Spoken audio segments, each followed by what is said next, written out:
Hello everyone. Welcome to problem one of my Python problem solving journey.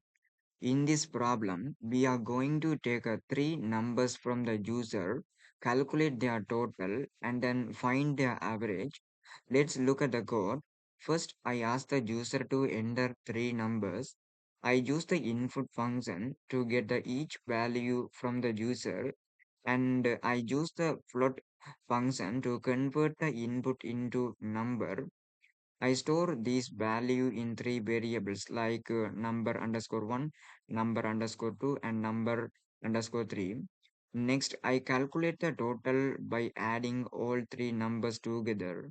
Like total is equal to number underscore one plus number underscore two plus number underscore three.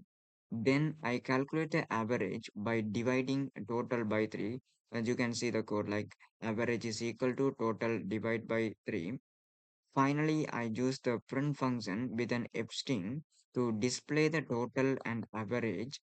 For example, if I enter, when I run the program at first,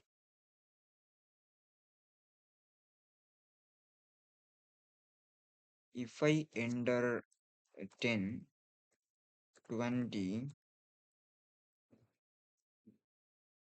30, the total is 60 and average is 20.